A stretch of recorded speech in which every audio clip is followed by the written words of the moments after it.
All right. So this is not my day job. I'm not very good at this. So we're gonna crank it on right about now. So here we go. You're now listening to Figure It Out, a custom 1/6 figure podcast dedicated to those who recognize work of excellence. And now, here's your host, Stiff Richards.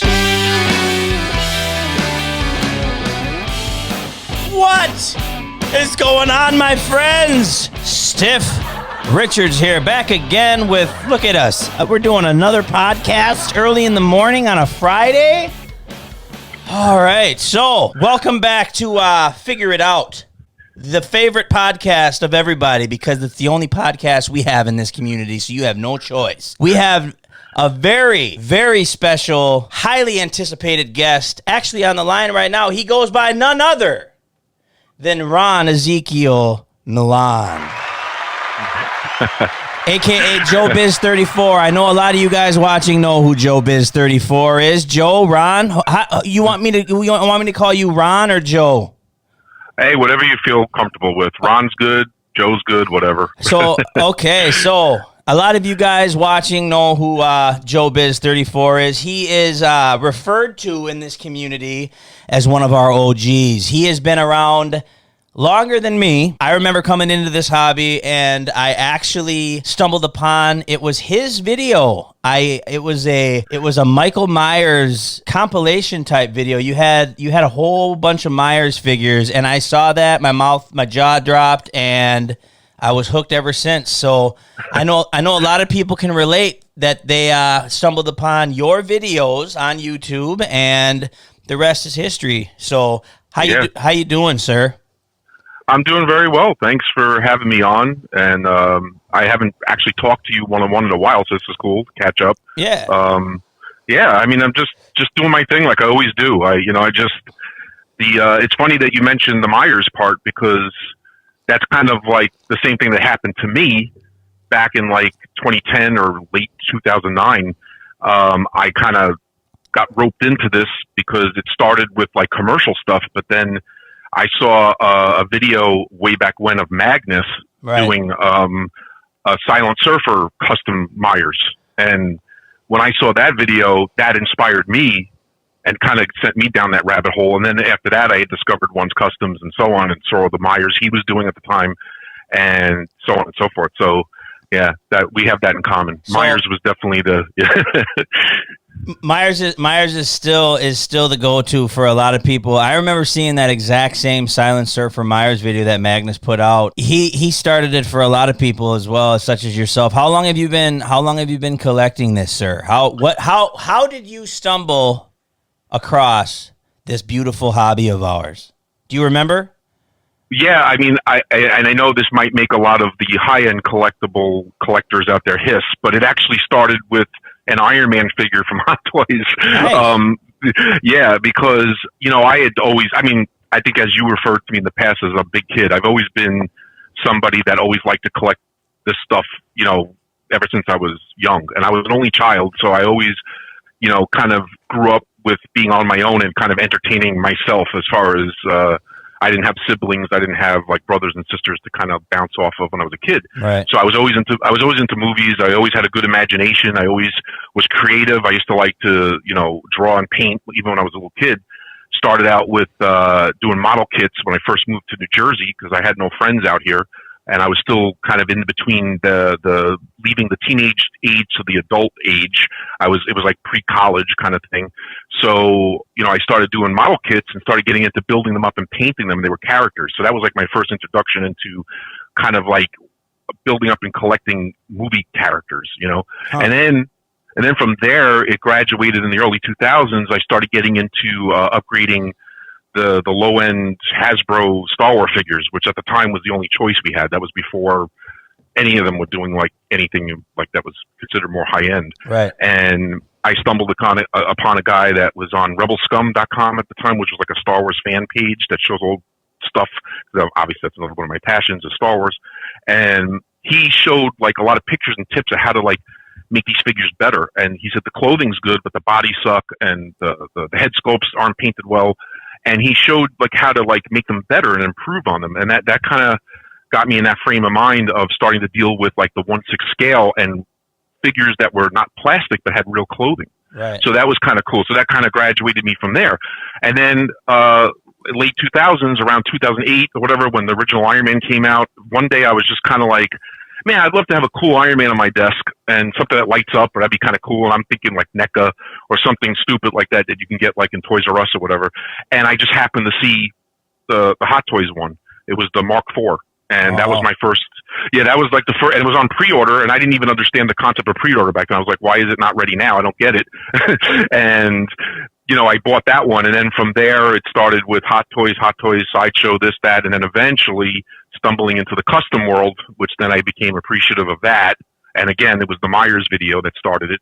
And then I bought a custom Michael Myers head from that Silent Surfer had converted from a Sideshow Myers head, and he kind of made it better. And that was the one that Magnus was reviewing, that he had it all put together.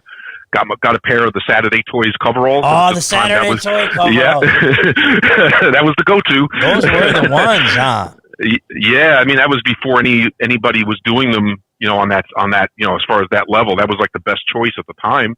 And so that was the formula. You got yourself a custom Myers sculpt. You got yourself a good, decent, articulated body. Put the coveralls on them, dye them, do whatever you had to do to make them match. Get the shoes, the knife, and off you went. And then through time, it kind of got better and better and better as more people got into it. And that's it. And from there, Silent Surfer. After I purchased the Myers sculpt off him, like I mentioned on the old threads, he invited me to Sideshow Freaks, and that's how I kind of came on Sideshow Freaks and started meeting everybody else, and the rest is history. So your first, like, let's say, partner in this whole thing, like your mentor, if you will, was Nathan, wasn't it? I remember you saying that a long time ago, that you kind of were introduced to this hobby by the ever so famous Silent Surfer, huh? Yeah, yes, to a degree. I mean, he was the one that actually sent me the link and invited me to log on to the Sideshow Freaks forum. Interesting. So I kind of knew about it. Like, I think I had stumbled on it once before, like just kind of surfing around and like looking for stuff, but I didn't know in depth like what it was until he told me. He said there's interest threads on there, there's this, there's that. You could post your stuff on there, and that's what I did. I mean, I was a little naive in the beginning. I mean, when I first came in, I didn't realize a lot of the unwritten rules of the hobby. Oh yeah. And I'm just like this wide-eyed kid, like, hey, look at this. I did this. I did that. And I'm like, why doesn't anybody care? Why isn't anybody commenting? I didn't know to the extent of like what was going on. And then I started to get into, Once Customs work. And at the time, and also before that, there was another guy, Dark Artist. Yeah, I remember. I never really knew much about Dark Artist, but I know that Montwain, Once Customs, he would always bring up Dark Artist this, Dark Artist that. I don't know what he has made or any of his work really, but I do remember hearing a lot about him in the beginning. Yeah, no, I mean he was kind of the Once Customs before there was One Customs. I mean, if you look at some of his work now, it probably doesn't hold up to today's standards, but back then he was superior as far as like taking some like regular figure and kind of customizing it, making it look better. And he did Jason figures. He did a Dream Sequence figure that I tried to get in touch with him for, because I was kind of interested in maybe buying it or having him do one. But apparently when I came into the hobby at that point, that was kind of the same time that he was kind of phasing out. He kind of disappeared. So he never like responded to me, and I didn't understand why. Then I started to see on the forums that he was pretty big on Sideshow Freaks, but he was kind of like, I guess he got himself into a little trouble, and he like owed a lot of people work and things, and he just kind of like got overwhelmed, and I guess he just like took off. That's a common thing. That's a common thing. Absolutely. He kind of had a little bit of a comeback. He came back, I think at some point, I want to say, if I remember correctly, around 2011, and he tried to make good, and he tried to finish some stuff, but he, then he kind of just phased out and disappeared again. I guess once he felt like he redeemed himself, then he kind of retired. Or, I mean, he may still be around with a different identity, different name somewhere. I don't know, but as far as Dark Artist goes, that name is kind of gone. But yeah, so, that was another thing. And then I kind of met Magnus, and then there was, Ski Man, which was another guy at the time that was kind of doing some figures. He did the Halloween 4 figure with the latex mask that I had.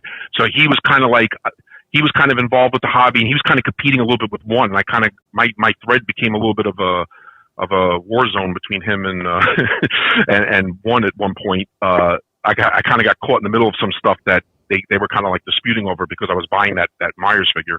The Ski Man? Ski Man, yeah, Ski Man, and he had this guy, what was his name? The Mad Magazine or the NAM Magazine or something. He was a troublemaker. He was like he stirred the pot. So and it was kind of like him and Ski Man versus like one and Dark Passenger and Magnus. So that was like a little bit of a turf war, but that was back then. Then it kind of Ski Man kind of got more into painting, and he did his thing, and everything kind of cooled off after that. And everybody kind of found their place. So and to mention Dark Passenger, he was basically you before you. Dark Passenger, that's Beta 2G. Yeah. Oh, is he still around? I don't know. His name was Tom, right? I think so. It was a while ago. It was Beta 2G, Dark Passenger, and he just commissioned everything from one. He's like, yeah, I got my part 4, part 5, part 7, and part 8 coming. I just got my remake and this, and I'm sitting here watching his YouTube. I'm like, how in the hell is this guy getting all this shit? Like he just has one as a personal artist just working for him. So I was just like, damn, I was mad jelly, but. Yeah. So I think Tom he erased his YouTube, and because I've gone back to try to watch some of the old stuff, bring back the old nostalgia, and he erased his shit. So it's been gone for 7-8 years. But I don't know, when I first came into this hobby, I like I've mentioned in previous podcasts, my name was JoeBizz. Right. I remember JoeBizz88 on eBay. And I started my I had no idea who you were, and I started my Sideshow Freak account, and I just used my eBay name, and it was JoeBizz. Same, I spelt it the same fucking way, Joe BIZZ 88, and because obviously my name. I remember I came across Beto Metalli on the forums, and I was like, man, I got a Michael Myers figure. It would be really cool to have a pumpkin. And that was the time when Beto was doing the original 78 Myers. And I messaged Beto, and I was like, hey, man, I was like, can I get a pumpkin from you? Like, do you make these, or how the hell does this work? And he responded. He goes, amigo, yes, don't worry. I'll send it with your Jason and your Freddy and all this shit. And I'm just like, I was over there just like, what are you talking about, buddy? And he's like, no, just don't worry, I'll send it to you. So anyway, obviously he got me confused with you. You go by the name JoeBizz, which would you like to explain to the viewers why you go by JoeBizz34? I'm kind of curious myself. Yeah, that's kind of funny. There is actually a little bit of a story to that. 34 really was just a number that I grabbed because you know how sometimes you pick a name and it says it's not available. So I added the number to it for several reasons. I think, if I remember correctly, I was 34 when, I think that was my age, I think when I was making the account. And I also used to live off Route 34 in New Jersey. So that had relevance. And my old house address was, don't be telling. Like even, no, I'm just saying the numbers were in there. Let's just leave it at that. I was gonna give details on that, but there was an address I had that had 34 in it. So that there was many. 34 just seemed to be that number that was like popping up in my life. But the JoeBizz nickname itself, years and years ago when I started in IT in my field that I work in, I had gotten a friend who, by the way, he's also kind of big in this now. He just doesn't put himself out there on social media, but he's very much into the hobby now as well. And I've been kind of helping him out with all that. But back then I got him his first IT job with me, and me and him used to clown around. We were like childhood friends. We knew each other our whole life. So we used to joke around a lot at work, and it was like kind of like wintertime, and it was kind of snowy and rainy outside. It was cold one morning, and I had come in and I had like this like business executive trench coat on with like gloves and a scarf. I was like all decked out. I had the glasses on, and I came walking in, and he just got a fit of laughing, and he looks at me and he says, "What the hell? Who the hell do you think you are? What are you, Mr. JoeBizz?"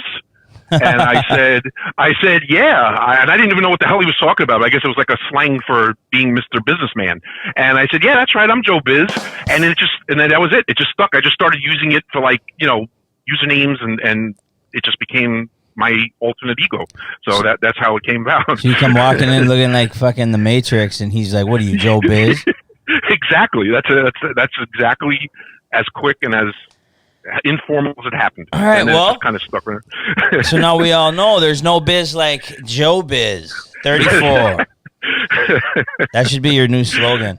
What? Yeah, there you go. What do you got going on now? I know that you took a step back, and we don't need to get into details, but you kind of took a step back, and I heard through the grapevine that you sold a few pieces, and you've been kind of taking the back seat for a while. I actually made a list of a few things that I wanted to make sure that I touched on when I talked to you. Okay. Do you want to talk about why you're kind of taking the back seat, or like if there's like, is there a specific reason? Is it like a personal life thing? Is it like the state of the hobby that you're not into anymore? Would you like to go a little into that? I think it was a combination of a few things. And I'm pretty open about it, and most people that know me kind of already know.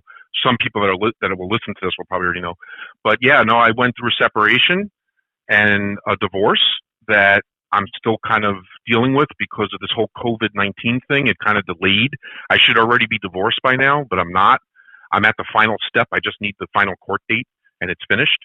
But to be honest with you, and I've discussed this with other friends I talk to in the hobby, can I give anybody a shout out? Or is that okay, absolutely. Everybody wants to hear their name on this shit. Yeah, sure. Ricardo Guzman, Paul Manzi, Chris East, some of those guys, Victor, so on.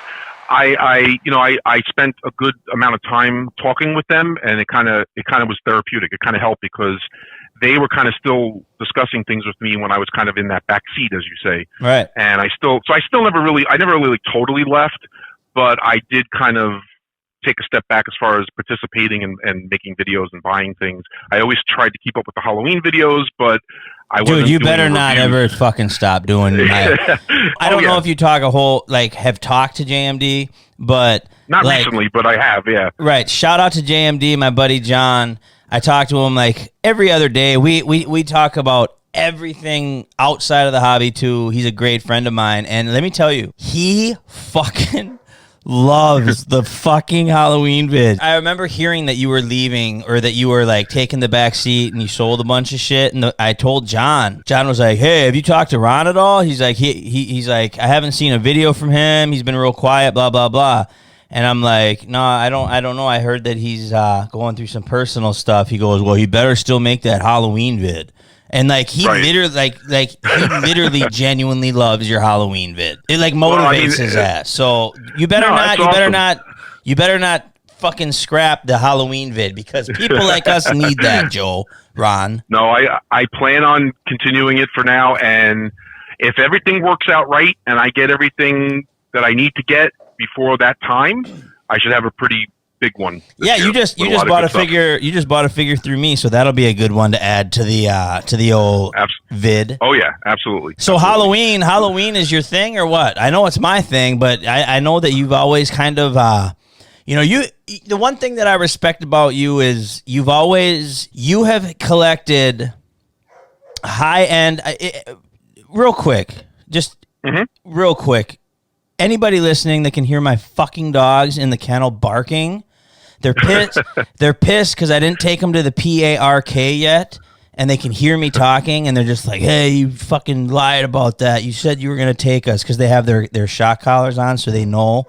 So I just wanted to apologize to anybody that can hear them barking. It's driving me nuts, and I'm going to go kick them all in the ass. But anyway, the one thing, like I was saying, the one thing that I've always respected about you, dude, like no bullshit, is the fact that you can find and appreciate every type of collectible there is. You've owned the really high-end stuff, the mid-range, the lower-end stuff, and you've always been able to, like, I watch your videos, bro, and you could, like, no offense, but you could, like, have, like, the worst figure and find, and no, but, like, seriously, you could find and appreciate it, and I'll be watching it, and I'll be like, wow, like, he's fucking right, like, that, like, you make a lot of great points, and, like, obviously you pointed out, you're like, this is obviously not the best option, blah, blah, blah, but this point, that point, and the other point, and you're like, you could sell the shit, and like I'd fucking catch myself on eBay, like you'll be reviewing something that I have no interest in at all, and I'm like on eBay, like maybe I can get one, because like you can appreciate all like the whole chart.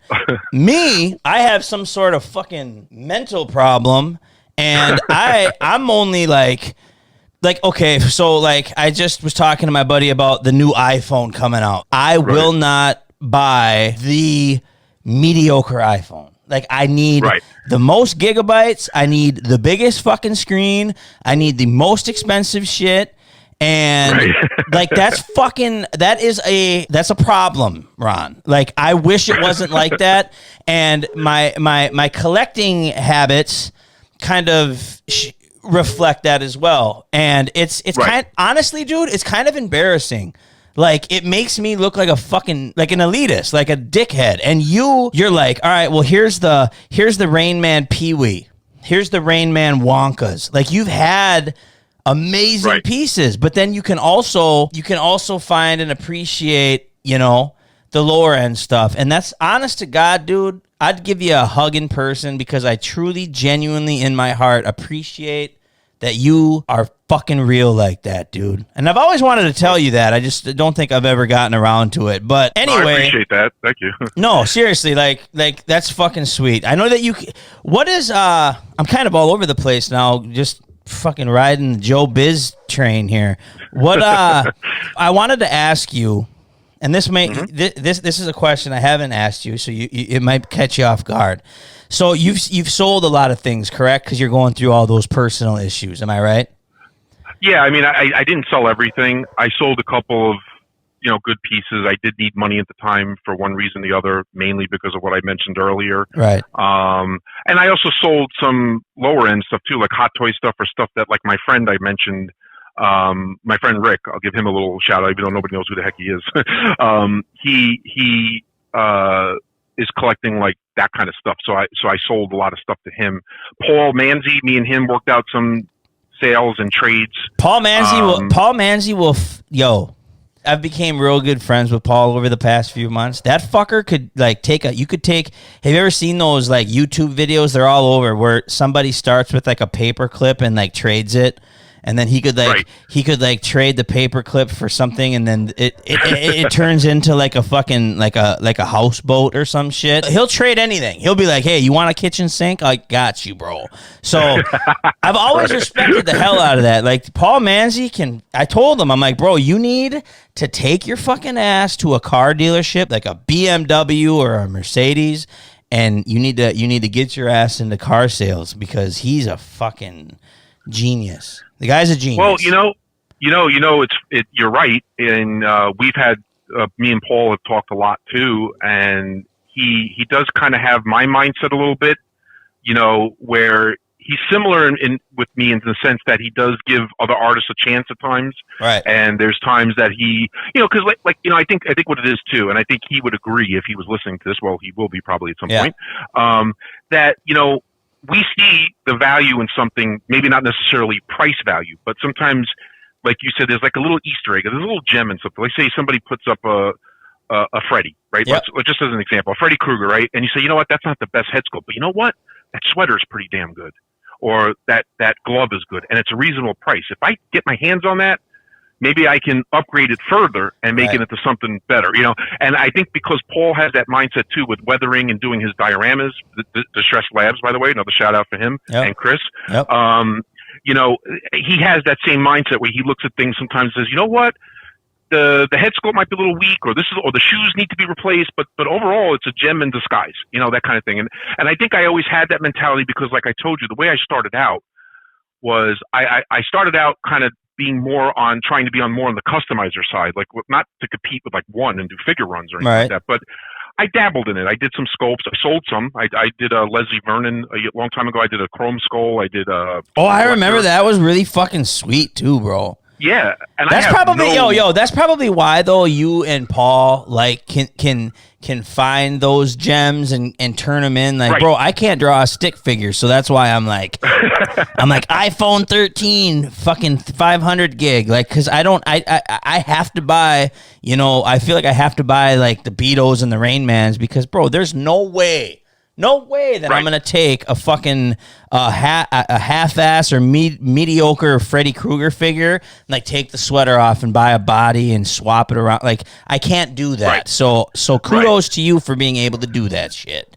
Well, thank you, and I think that's kind of why I am the way I am, because I kind of see things from all sides. I could kind of sympathize with all different type of collectors out there and what they're looking for, because there's many flavors for many different people. And you're right. I mean, you mentioned before that you feel like, you're embarrassed.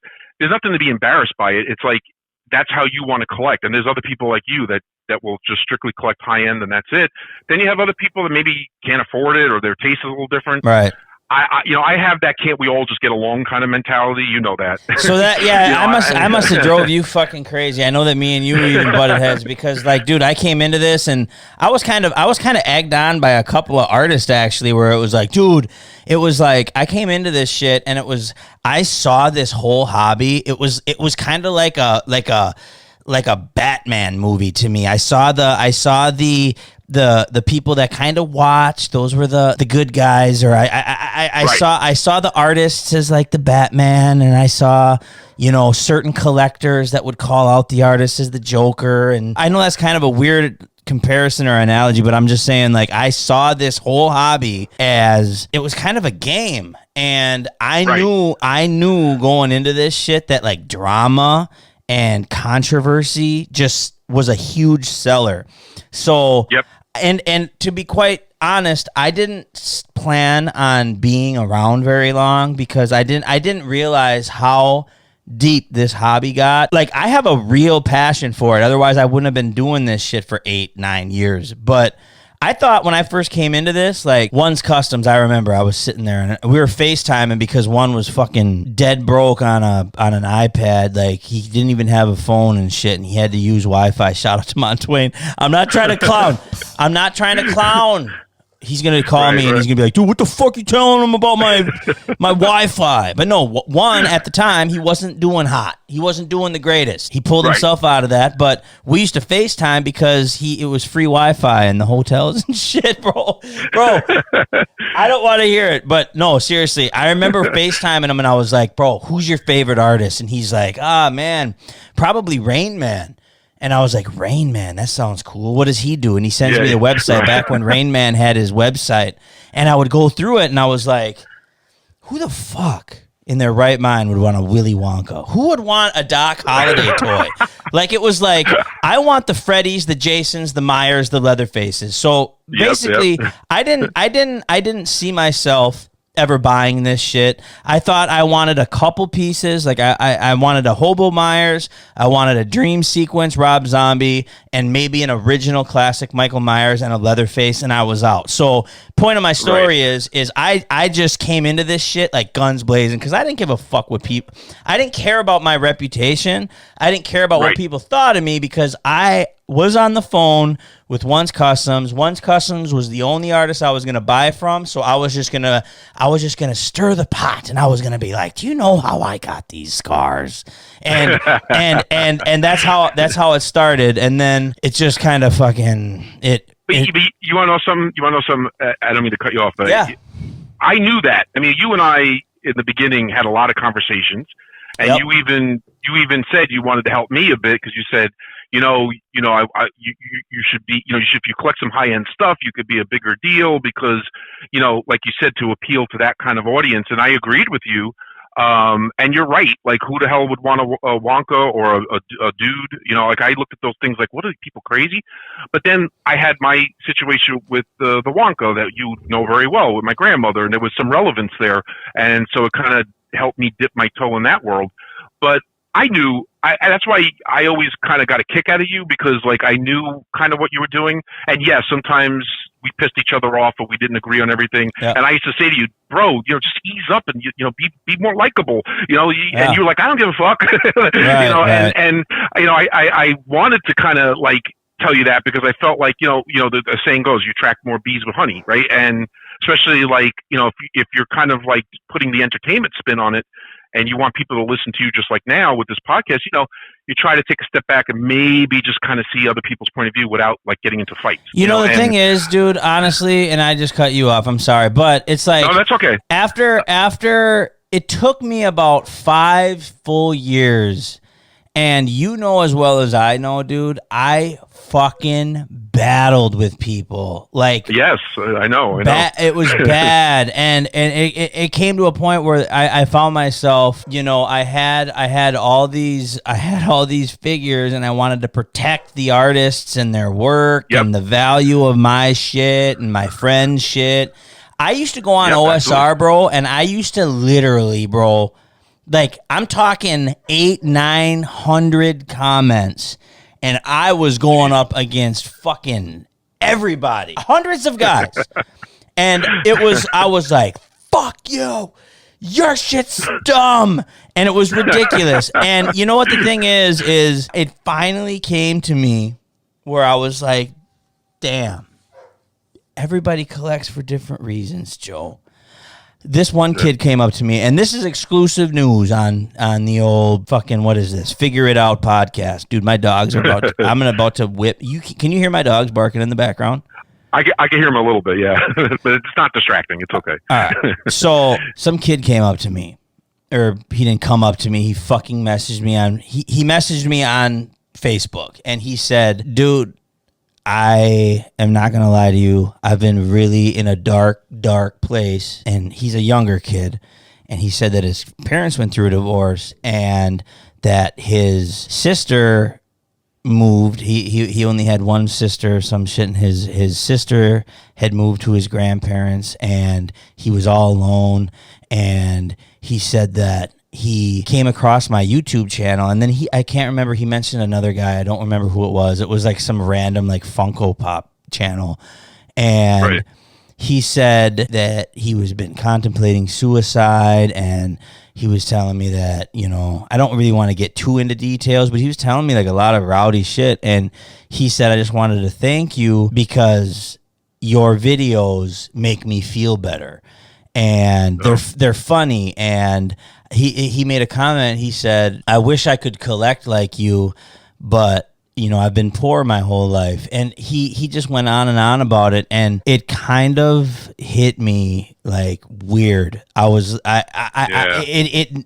fucking knocked me off my feet, dude. I was like, whoa. I was like, so we got this poor kid on the other side of the country watching my YouTube videos, making himself not want to hurt himself, and he wished he could be like me, but he doesn't have the money. And I'm thinking to myself, like, fucking who am I to judge somebody about A, what they like, B, what kind of money they have, and C, it's like, it fucked me up, bro. Like, I couldn't get it out of my head for like a week. And ever since that kid messaged me, I was like, dude, maybe somebody's whole happiness in this hobby is finding the worst figure they could find, the biggest knockoff, just pile of shit, buying it and using and creating something out of it. Maybe that is what does it for them.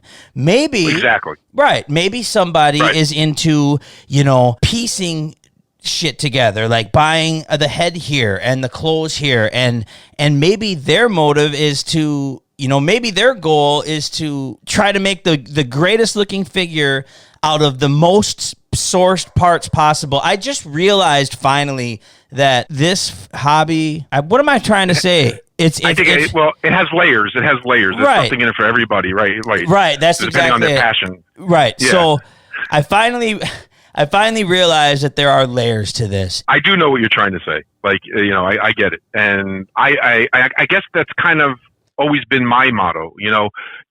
For example, when I do my videos, I don't like to show myself. And I did show myself a couple times just because a lot of people were curious. I remember when you finally showed yourself. I was like, "Damn, what the hell? You're a handsome fella. What are you worried about? Why don't you want to show your face?"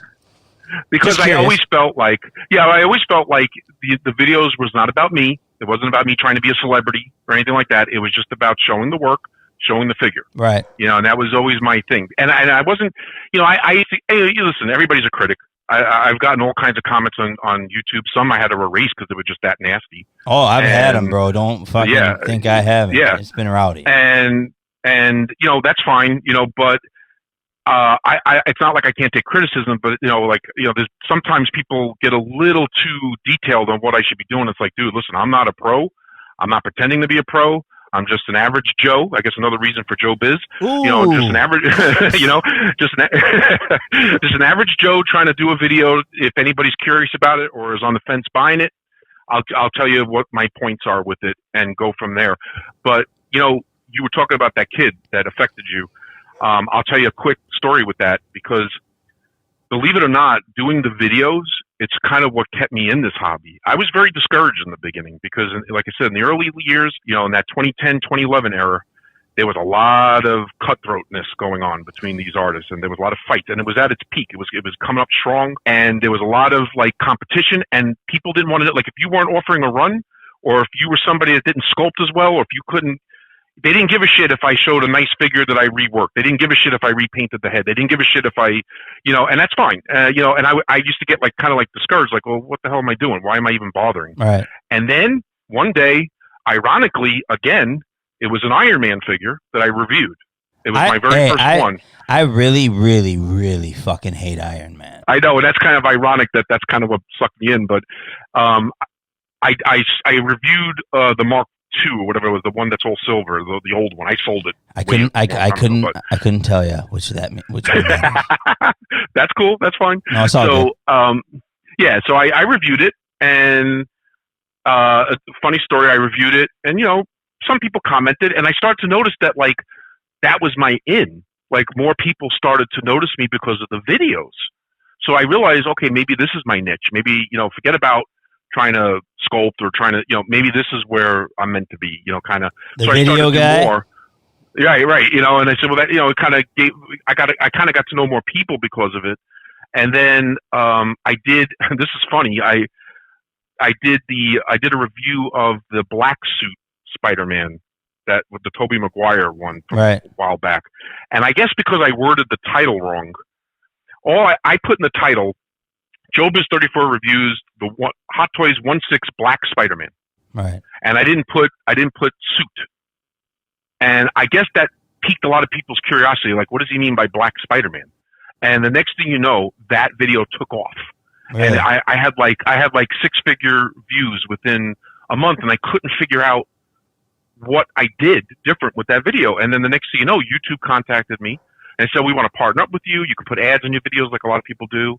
And I said, sure. Damn. And I started monetizing. But it was all basically on that one video. So I don't know if it's because of the way I worded the title that maybe people like Black Spider-Man. What is he talking about? Is he talking about Miles Morales, or is he talking about something else, or a custom? Yeah, it had to have been the title, man. Yeah, so that's how I took off. But as far as what I was originally going to say about the kid that you had an experience with, about what he said to you, one day after I did a few videos, I got a comment on YouTube, and this guy, I forgot which video it is. I'd like to go back. Maybe I could try to find it. But he said, he wrote in the video, he says, I always enjoy watching your videos. He said, I'm hard of seeing. He said, I don't see very well, but I love listening to your videos to hear you describe things and the tone of your voice, he told me. That's and he fucking said, so thank sweet, you for dude. And I was like, wow. I was so honored by that. I was like, this guy that's having trouble seeing likes to hear my voice do these videos. And like you said, it kind of puts things in perspective, and you say, you know what? Cool. I'm entertaining people, or I'm helping people in some weird way. Right. And just kept doing it. Well, that's it. That's it. For me, at least, that makes me feel really good. It's like, dude, you can talk about anything. I've noticed that. Didn't you do DVD reviews for a while? Yeah, I tried Like, a couple of those, like Blu-rays and stuff. Yeah. no, like there's literally no fucking way that I could pick up a Blu-ray and just talk about it for 10 minutes. Like that's a talent, bro. You know whose videos I really enjoy listening to is like I'm not necessarily a fan of the stuff that he talks about and or reviews, but Dean Knight, his his whole format, he could sit here, bro. Dean Knight could take a $50 knockoff Joker figure from Joaquin Phoenix Joker or whatever the fuck, and he could just repaint it and add gloss or whatever the hell you guys are doing, and rehair and all this shit, and I fucking love it, bro. Like there's some people that just can make videos and should continue to make videos, you being one of them. I can't sit there. That's why I don't do a whole lot of figure reviews. Like figure reviews in general make me hate everything. Like I'm not even trying to talk shit. I'm not trying to be funny, but I've literally told so many people, like I cannot watch a figure, like every single figure review. All right, we're gonna start from the bottom. Shout out to Magnus. We're gonna move our way up. The tailoring's so great. The tailoring's amazing. Look at how good the sculpt is. They just knocked it out of the park. It drives me fucking crazy, and I do it too. Like that's literally what I do. It's the same shit every single fucking time. But you are different, bro. And I'm not trying to kiss your ass. I'm just being real. Like you literally are like, well, the tailoring could be a little better. I feel like it's okay here, but it could be a little tighter here. And then you're like, you'll go off and start talking about some random ass like dude. It's just entertaining. And some people straight up should be behind the camera, not necessarily like face to face, but you are one of those people that you're probably good at job interviews, aren't you, Ron? Yeah, well, I've had my share being in IT. Yeah, so like you can just sit there and just talk and just make a lot of sense and not have awkward silence and just say the right thing. So yeah, your videos need to continue. Whether it be, don't you collect the Godzilla stuff too, the statues and shit, or the model kits? Yeah, the X Plus stuff, the 30 centimeter, which basically in that world, 30 centimeter means 12 inches, but 30 centimeter they say in Godzilla world, because Godzilla in 1/6 scale would still be as big as my house. So you can't make a 1/6 scale Godzilla. So you have to specify this is 30 centimeter or 12 inches from, or they'll say 24 inches from head to tail. That's a whole nother side. You're right. And I do videos on that side too. And I'm in other groups, and that's a whole nother community that I'm part of. So yeah, that's cool too. I mean, that gives me some sanity, because I'll be honest with you, there's been times in the 1/6 world where you get discouraged, or you're just like, I can't take it anymore. I can't hear the complaints anymore today, or I can't take hearing this, or, so I go to that side and everybody's like, oh, everybody received their Mothra today? And, and everybody's like so nice and polite. And it's like, okay, this is, it's like, and really it's not about custom. I mean, there's one guy, I don't remember his name. He does customize some of those, or he repaints some of them and makes them look more accurate to the suit in the movie and all. But I don't get into that. On that side, they're vinyl figures. They're kind of cool as is. It's another thing I liked as a kid, so I buy them. And and some of them are valuable too. There's like, you have those Grail seekers on that side too. That there's certain ones that are like, oh man, that one's really rare, hard to find. Like it would be the equivalent to the Wonka on Rayman, on that side. So they have their comparisons in that sense. Not as extreme, but it is there. So that's another fun whole thing. But why do you think that the figure hobby is so fucking rowdy, cutthroat? Is it because we're all just big kids like on Facebook? I think that's part of it. I think we are. I mean, as a human being, as a society, we tend to always label things and build and kind of create a hierarchy. It's just the way life is. Anything you get about, like, I think you even compared it to like art, like paintings in a museum, right? You have ones that are worth more because somebody touched it. You have others that maybe it's an inspiring artist, so he charges less. It may be just as nice, but he doesn't have the rep.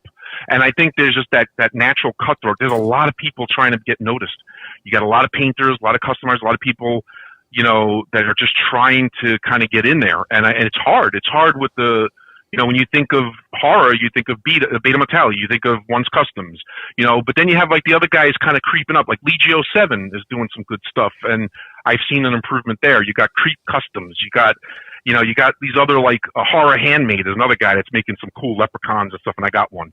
And that's where I come in, where I kind of like to kind of give those guys a little bit of a push, because everybody started out somewhere. Maybe you never know. This could be the next big guy if somebody gives them a chance. The only way you know is if somebody buys it and looks at it and says, "Hey, you know what? This is pretty well done." And if not, then the guy disappears, like many others.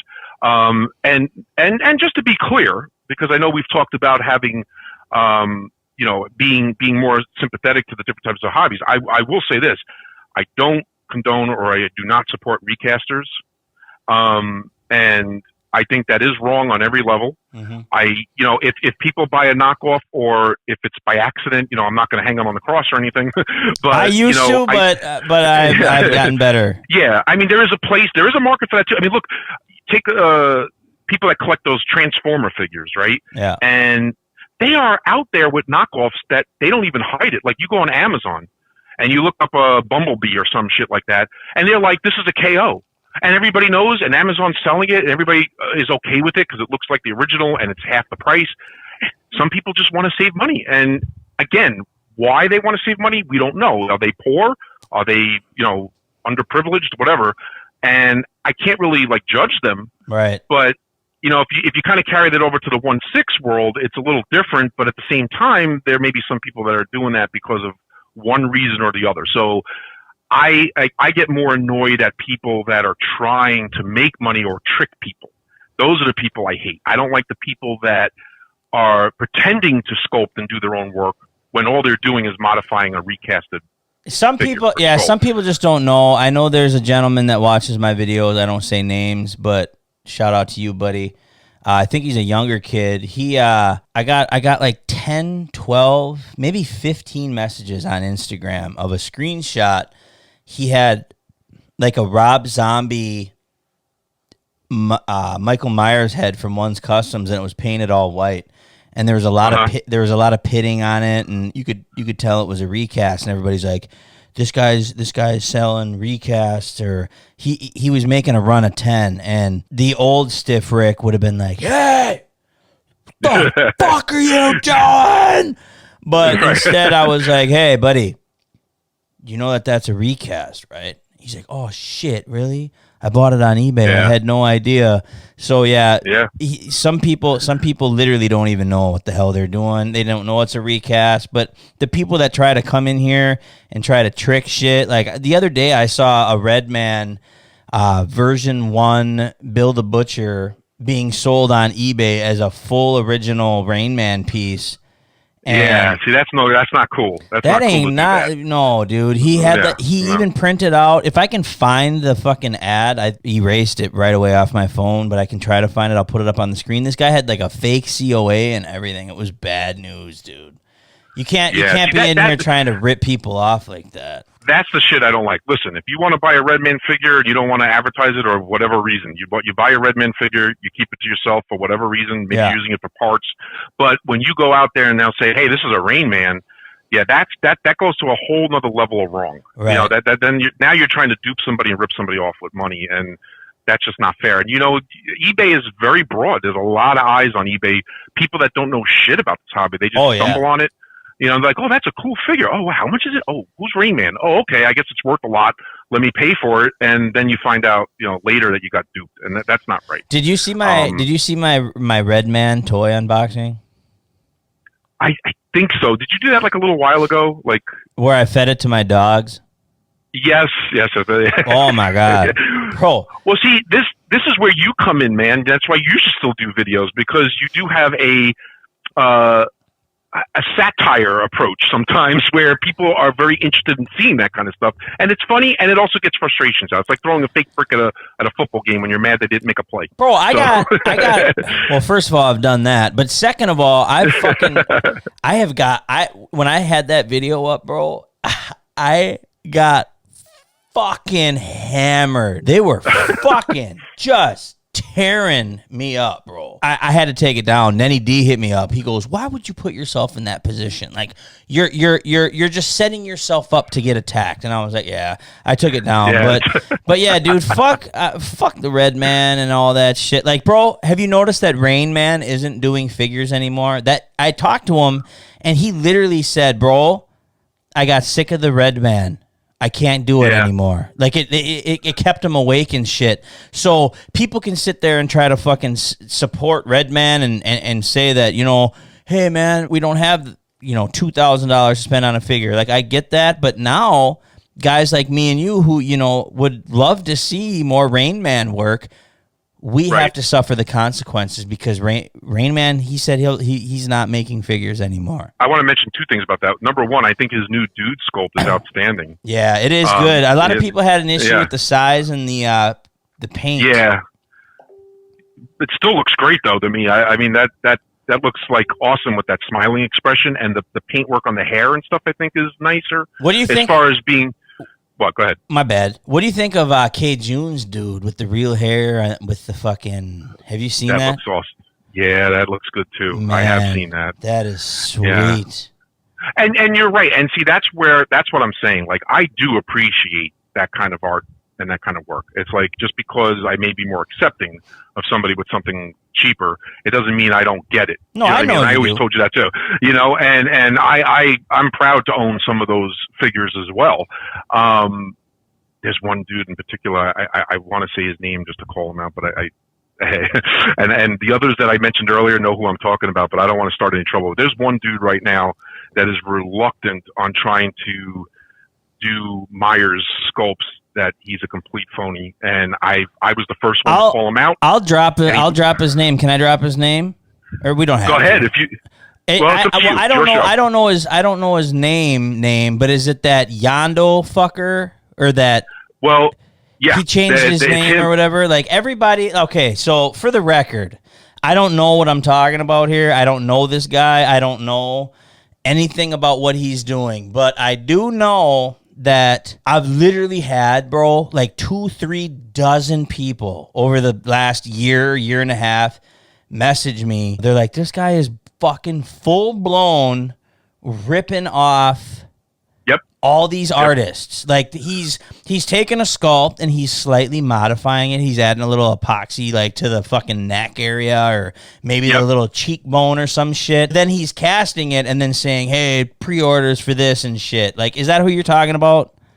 I am absolutely talking about him. And you want to know something? You know me. I've been in this hobby for a long time. Yeah. I don't generally get blocked or kicked off of things. I don't fight as much. I mean, maybe individually, privately, we may argue, but I don't do that. He was the only one that I really got aggressive with because it was really, for some reason, annoying me. And I'm going to tell you right now, since you brought it up, Yandu is one of the names. I know he has other aliases, but he's known for Tai Tu Chino on, I think he's still on Freaks, Sideshow Freaks, even though Sideshow Freaks is not what it once was. He's on there and he's still trying to sell shit.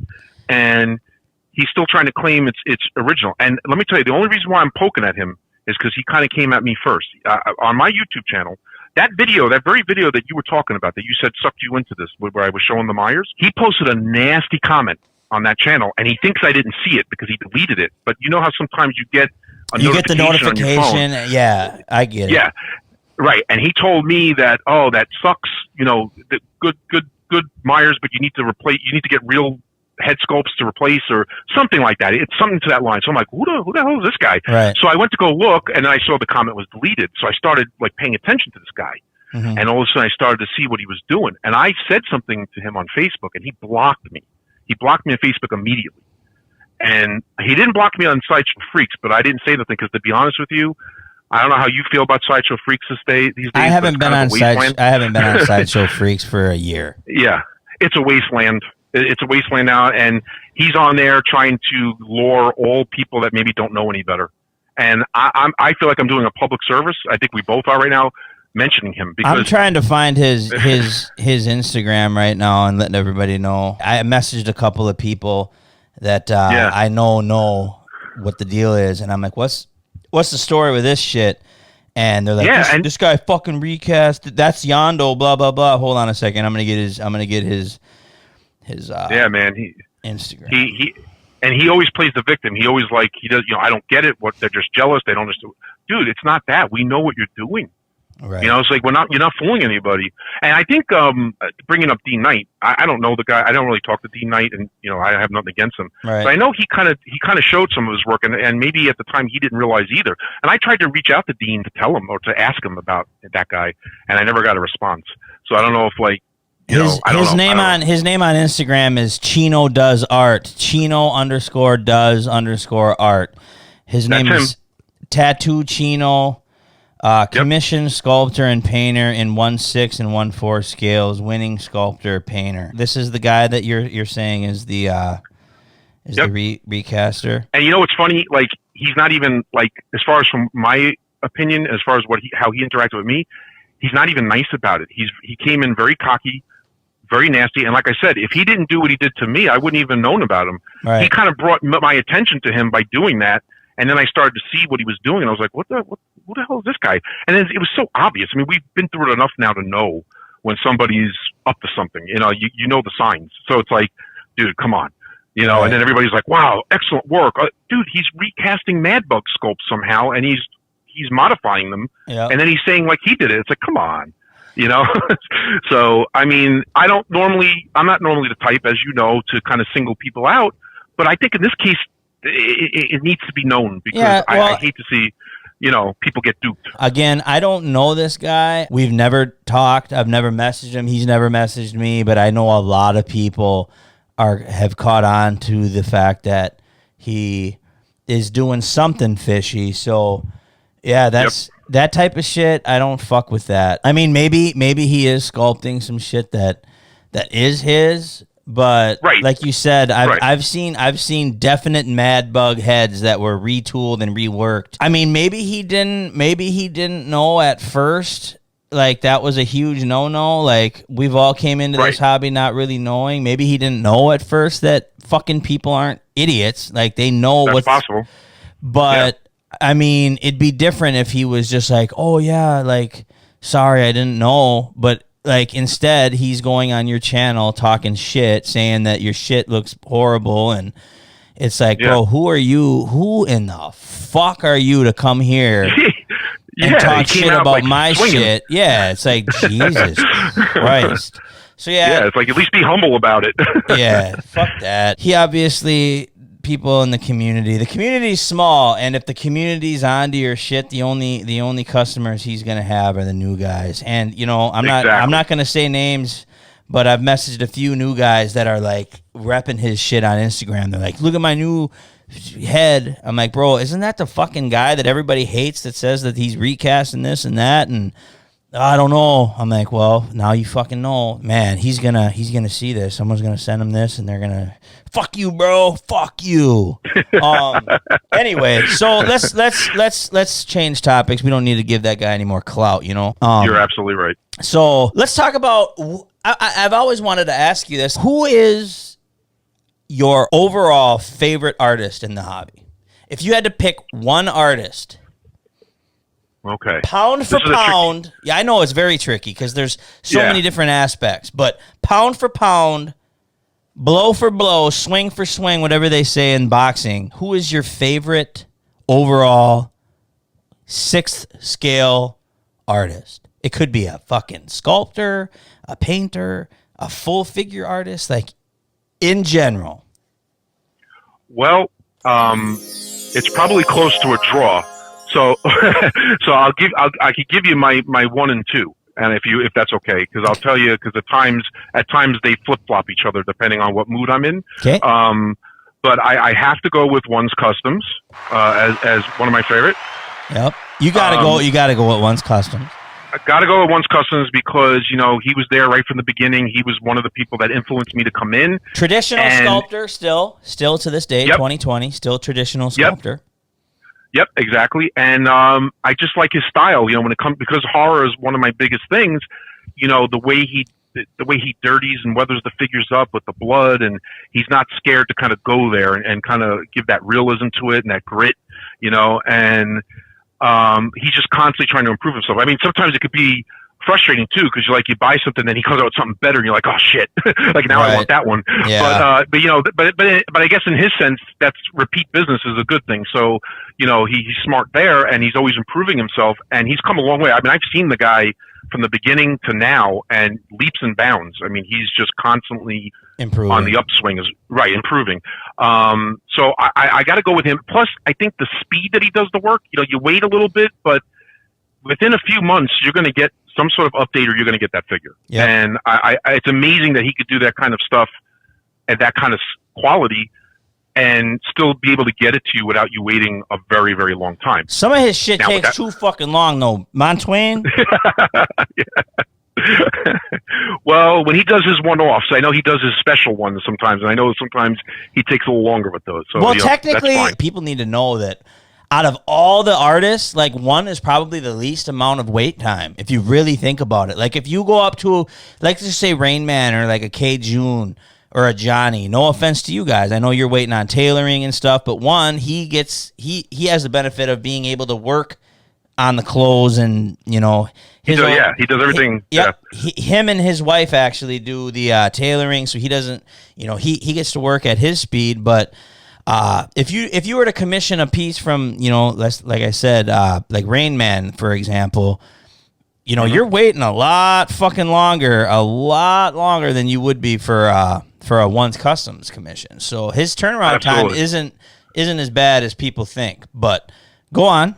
So Once Customs would be Yeah, I would think the follow-up, and at times I would consider one. I have to also go with Beto Metalli.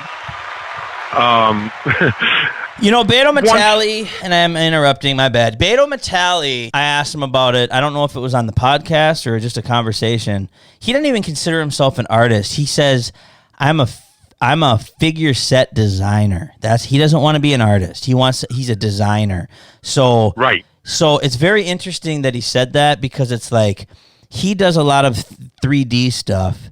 He does his own painting, and he kind of, like you're into the model kits and shit. Like, he is too. Like the Godzilla shit. Yes. He's a Godzilla collector, big collector of that same 30 millimeter, whatever you were saying. Does the 30 same centimeter. 30 centimeter, yeah. So he does that same shit, but like he grew up into the model kits. So it's very interesting to see his projects, because they kind of have that model kit feel to them. Do you know what I'm saying? Oh, no, absolutely, 100%. I get exactly what you're talking about. It's very clean and very well presented, and it's got a full collectible type product like feel to it. And him and Lupita, in my humble opinion, you can't really get better when it comes to like the full set as a set. You know what I mean? Right. You know what you're gonna get. So obviously, Once Customs, like you could like, if you took a Part 7 Jason and had Beto Metalli do one and Once Customs do one, obviously you're gonna get a totally different product. But they both have a very positive upside to their style. It's very, very, very distinct. It's very distinct styles.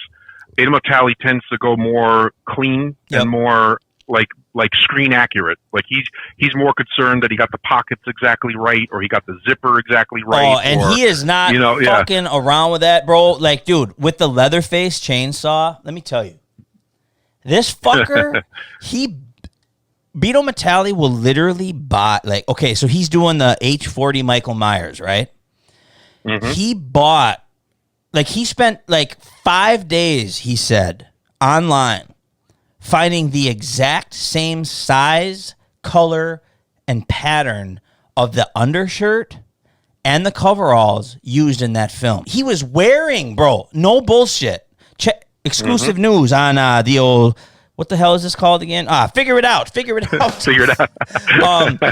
Check this out. This is fucking crazy to me. Think about this, guys. This is how fucking crazy Beto Metalli is. He bought the exact boots that he wore in the film, right? And he wore these boots to see where the stress lines in the boots, you know how like when you wear boots like over the toe, like it starts to crease and shit. That's crazy, but yeah, I could totally see him doing this. I messaged him out of the blue one day, and I'm like, "What's going on, buddy?" He's like, "Nothing," and he like shows me a picture, and he's wearing these boots. I'm like, "Those are you wear those like in serious world? Like you go outside with those?" He's like, "No, amigos, I just wear these because it's the Myers boots, and I want to see where they crease for my sculpting." Yeah.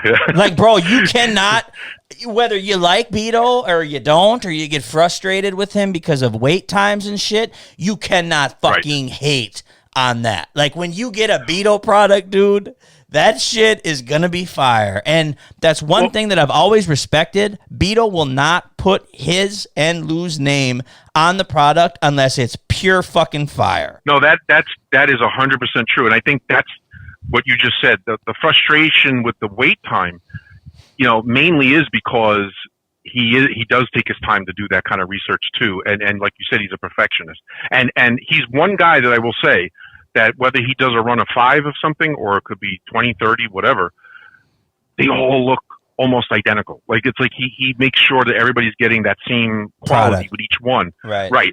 So yeah, sometimes you may like say, "Come on, Beto, where is it?" I've been waiting a year, but he always comes through. He doesn't rip anybody off. He may make you wait and grow a beard, to be honest, but at the end of the day, you're going to get it. And when you get it, it's like the minute you open it and look at it, you forget about like how long you waited to get it. Yeah. Because you're just like, holy shit, look at this thing. And plus he's also in horror. So that's why I kind of put him and one together as far as my favorites, because they both have always been, I mean, I know Rayman started doing some and others. I mean, I'm not discrediting any of them, but, Rayman's still considered top dog to some, and that's fine. And I wouldn't argue that. Right. But, as far as like my personal taste, because they're doing, One and Beto do more of those classic type characters like the Freddys, the Jasons, the Myers, and so on.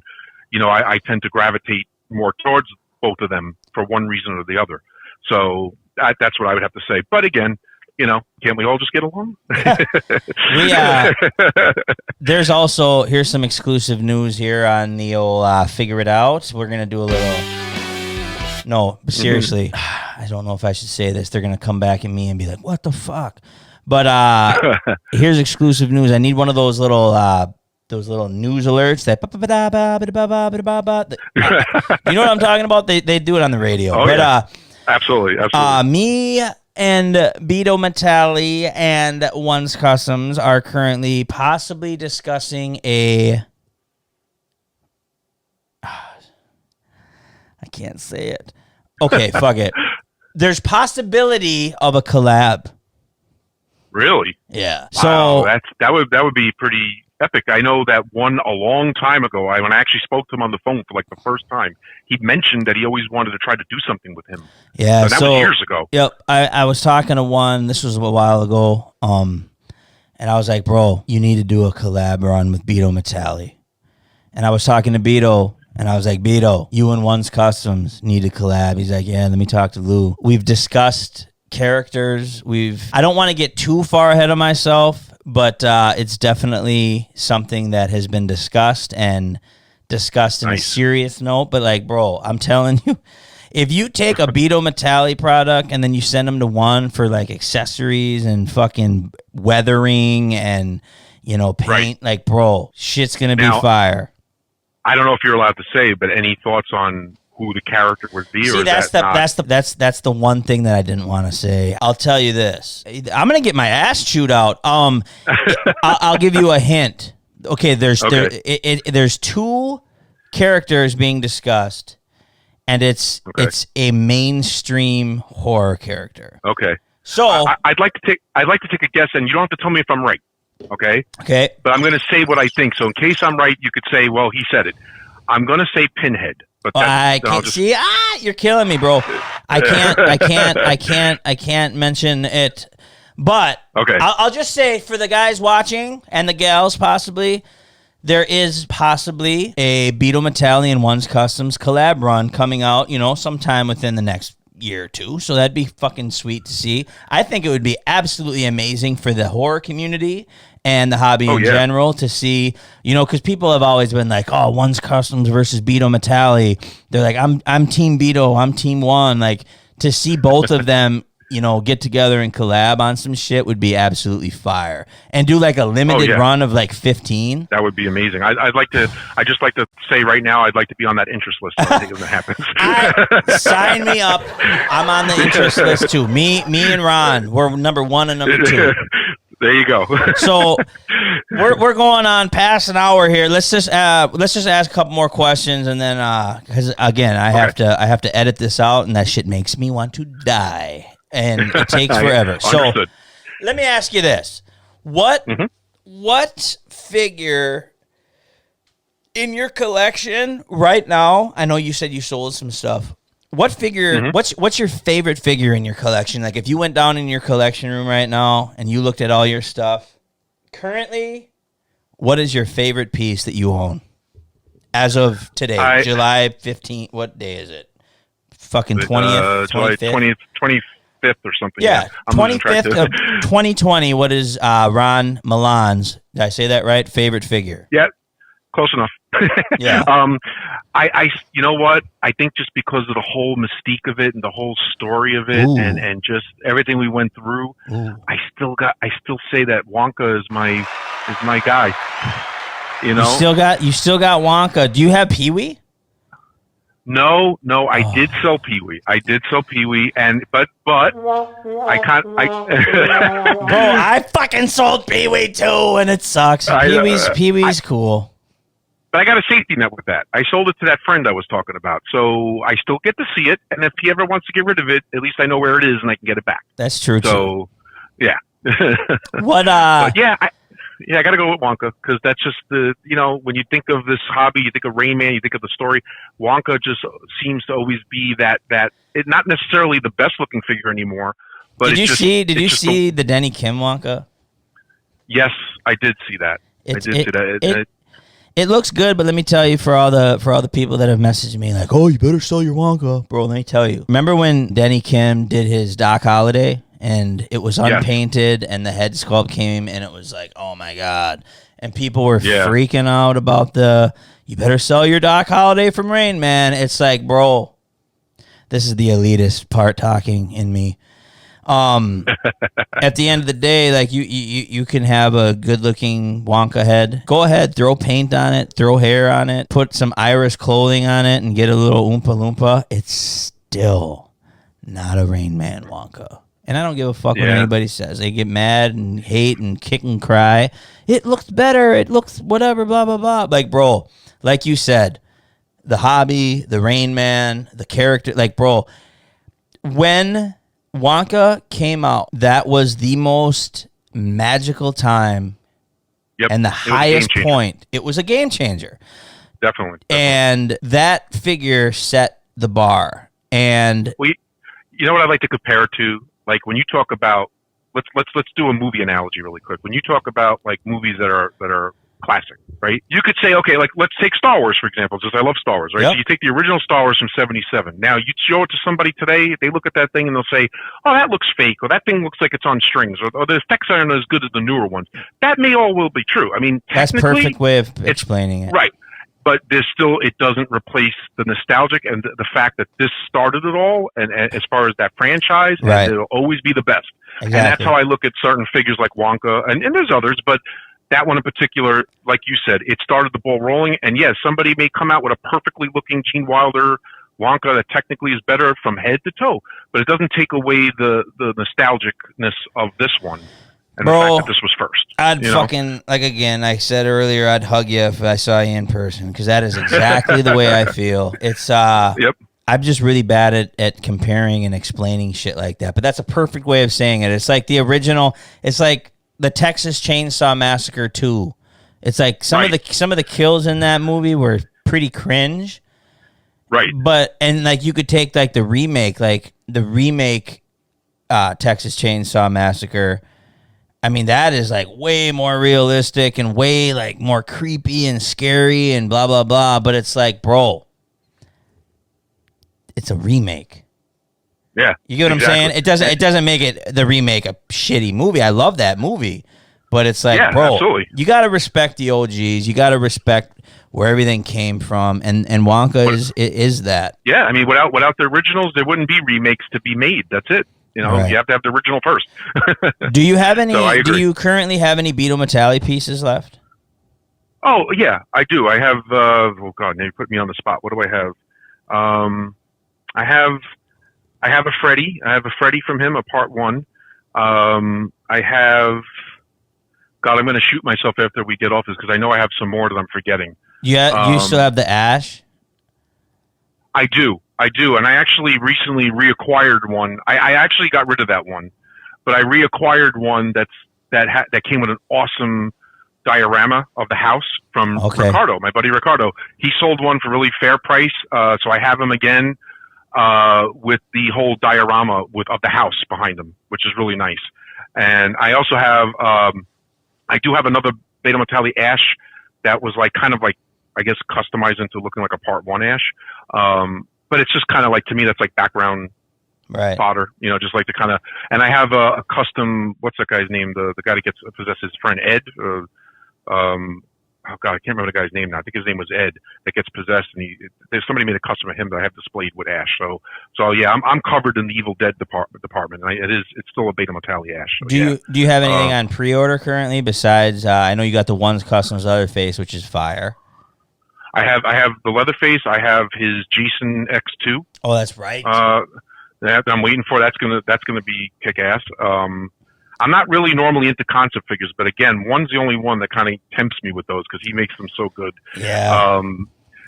And I am getting the H40 Myers that Beto's doing. See that is gonna be like a fucking sweet piece, bro. Yeah, I feel like there's gonna be a lot in the aftermarket for a while. But that's going to be eventually a good... didn't he really do a head sculpt run too on that, though? I know that Dean Knight did a video, and he's got one. He did, yeah. He had a prototype, I think, that... And then he redid the mask, yeah. Right. So he sold those off. And what he's doing is I paid for the, whatever you want to call it, deluxe set, whatever, that you get, a second body for the second head or something. Oh, you got the second body, huh? Yeah. I went. You know what's funny? I went all out on that right before I had decided to take the back seat that we called it. Yeah. Because that's right around the time I started to separate. But I had pre-ordered all that before that, so that was always my okay. Well, when that's ready, maybe I'll be back in the game a little more by that point because I know how it goes. It takes a year, 2 years sometimes. Yeah. So I never sold that spot. I was like, I'm getting this. Myers is always my first love, regardless, and I'm going to get that. And even if I sell everything else by that point, if I do, which I didn't, luckily, that'll be my new grail once it comes in. That's going to light a fire into your ass, bro, when you get that in hand, and you're going to go right down that rabbit hole that we've all known too much. It's already happening. I know I'm slowly getting, as my life's getting a little more organized, I am kind of getting back into it. So yeah, I'm not going anywhere yet. Probably never will. Never totally anyway. Yeah, it's just, it's that feeling you get, man. It's just that nostalgic feeling that we all chase. I don't ever see myself, just saying, well, I'm just going to pack it up and just totally disappear. But, never say never, I guess. But yeah, no, absolutely. Is there anything else, buddy? Is there anything else? We're on a little hour and 20 minutes around. Is there anything else you wanted to talk about? Maybe some shout outs, maybe any other topics off the top of your head that you might want to touch base on? You want to fucking jump somebody? No, I think we did a little more than that I even planned with the Chino dude. Cool. Yeah, but yeah, no. I mean, I will give it a shout out once again. I do want to specify Distress Labs, Paul, and Chris Yeast. Chris Yeast makes some great weapons. He makes some awesome weapons, and I just got some from him, like a machete and a pig splitter for like a Part 2 Jason, which you don't really see too much of. Nice. And these things look real in your hand, man, just shrunken down. So awesome work. And I just wanted to give him a shout out for that because he's one of those dudes that, maybe a lot more known in the time to come if he keeps doing this type of work. So yeah, he's a quiet guy. I haven't really talked to him, and I haven't seen any of his work in person. I was talking to Paul about possibly like doing a review on some of his stuff, and I'm definitely down. But yeah, his stuff from what I've seen over via pictures looks really, really good. Yeah. No, he definitely does great work, and he does it with his own hands. He's got the talent to do it. I guess based on what he does for a living, and he puts a lot of detail in it. I mean, it's just the weight of it, the feel of it. I mean, and Paul told me straight. He says, "Dude, when you get a weapon from this dude," because I had gotten a Lamson knife for Myers from him. That was the first piece I had gotten from him. The shiny one. The shiny one that I had in my video last year, my Halloween video. Yep. I had the Myers holding it, and I was blown away. I was like, "Wow, this thing!" And Paul was right. Paul was, and Chris's quality. He said, "Wait till you get this Lamson knife and you see it." He says, "You'll see that this guy means business," and he was totally right. And Paul does great with his dioramas and his woodwork. He's got his niche there and his weathering skills with some of the figures he does. But Chris is definitely a great addition to that with these weapons. I got to get some of them in hand, man. Yeah, man, I'm telling you, it's phenomenal. Phenomenal. They're sharp, man. I mean, like if you get a knife from him or something, it'll make you bleed if you stab it hard enough. So it's the real deal. So it's pretty good. So I just had to mention that. But other than that, man, I'm good. I think we've talked about pretty much everything. I'm Italian. I'm from Brooklyn, so I could talk all day, man. So you got to cut me off. You from Brooklyn, huh? I didn't even know that. Yeah. Oh yeah, that's why I have my accent. That's why I don't always pronounce things as gracefully. That's also why if I pissed you off, you will kill me. No, man, I'll never kill you. That's listen, awesome, we don't. At the end of the day, you can't take anything personally, man. We're all Q-tips. I learned that in the manager's class I took for my career. They say, if you start getting upset at somebody, just remember the Q-tip. Quit taking it personally, and that's it. We're all here for a reason, just to do our thing, and that's it. We could disagree, but you disagree, you say what you got to say, you make up, and you move on. That's it. So quit taking it personally. That's Q-tip, huh? That's interesting. Q-tip. Yep. I learned that in the manager's class I took for IT because that's kind of where I'm heading, and that was one of the things he mentioned. He said, get a box of Q-tips. He says, and when somebody's bothering you or you're getting mad, just look at that Q-tip and remind yourself that quit taking it personally. Interesting. So, that's something that I need to fucking work on. Well, it sounds like you got your own discovery and path going on, like you told me earlier. So that's good. Yeah, we're all doing our thing. Baby steps. Baby steps. There you go. But don't completely lose the edge. Some of it is entertaining and amusing, and we like it. So don't completely go soft. A lot of people are like, dude, when I heard you were coming out with a podcast, I was so excited because like all your rant videos, blah blah blah blah blah, and then they're like, well now, and you haven't name dropped and fucking gone off. It's just not worth it. I know. See what people like to watch the house burning from afar and be like, oh wow, look at that, and they don't realize that like, hey, this is happening in my real life right here. Like it's fucking stressing me out. So I'm here to entertain, but I'm not here to fucking be stressed out. So I don't know. Exactly. I need to work on bringing the edge back a little bit. Fuck everybody type shit. So anyway, it was really good. It was really good talking to you, Ron. We'll probably catch up again and maybe do a part 2 of this shit, like I've said, with other people, because sure.